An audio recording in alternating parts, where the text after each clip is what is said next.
1 year on from the devastating events of Grenfell Tower, and still over half of all households made homeless by that fire have yet to be housed.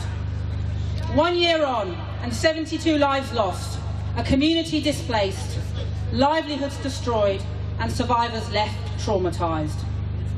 1 year on, and the neglect by which the survivors have been treated has only highlighted the absolute contempt that this government see them in.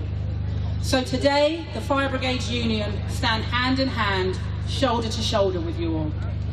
It's been a privilege to be on the demonstrations and on the silent march, and only a couple of weeks ago at the FBU conference with Moira and others, in which the firefighters discussed exactly what happened that day.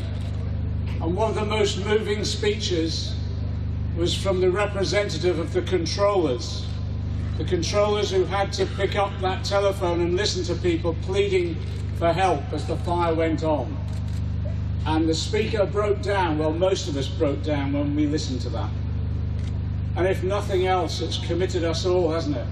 Never again. Never again will we allow this to happen.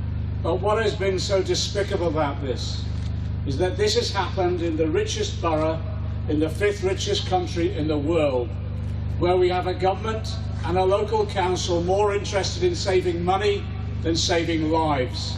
That's unacceptable in any supposed civilised society. But Grenfell now has to be the point where we recognise collectively the criminally destructive effects of British class inequality and housing inequality. When inequality is permitted to flourish, it affects bear down all the more to those at the bottom, and especially the vulnerable. What we currently see in this country is that the privileged can buy their safety, that the privileged can buy their security, the privileged can buy their legal representation, and the rest of us are ignored and forgotten, none more so than those 72 victims from Grenfell Tower. We've lost 11,000 firefighters from the front line over the last 8 years. Inspections now, 25%, that's all. We've now had a 40% cut in the number of inspectors. No wonder these crises occur when you cut the frontline workers and you end the inspections. Grenfell Tower, that mass grave standing tall in West London, is a symbol of this country's failures. It's a sign of everything that's wrong with this country and how we treat our social housing tenants. And every politician in this country, that rotten Prime Minister across the road, should be dragged to that building by their noses to have a look at what their decisions have caused and the results of their decision making.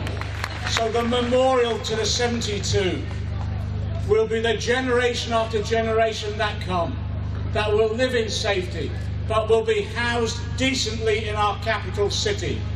And I pay tribute to the campaign. I pay tribute to the courage that they've shown, despite everything thrown at them, yes, including smears within our media.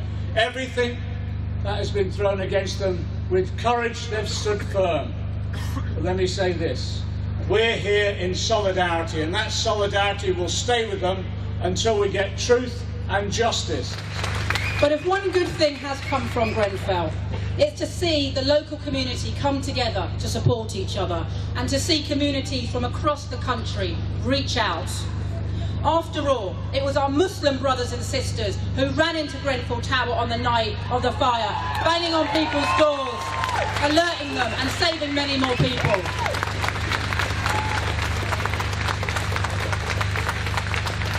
It was our Jewish brothers and sisters who arrived the next day bringing supplies for the survivors. It was our white working class brothers and sisters who mobilised around the country demanding justice. And it was our gay brothers and sisters who marched in solidarity at the Pride Parade a few days after the fire. We all must lead a fight to ensure that those responsible are brought to justice. We must fight to ensure that that kind of fire never takes place in this country or any other country again. And we must bring the true culprits to justice and not allow cheap opportunists to distract us from what actually caused that fire and who is actually responsible for those deaths. And we must fight for the right for someone, anyone, living in council housing to be able to sleep safe in their beds at night, just as someone living in a mansion in Chelsea can. Justice for Grenfell!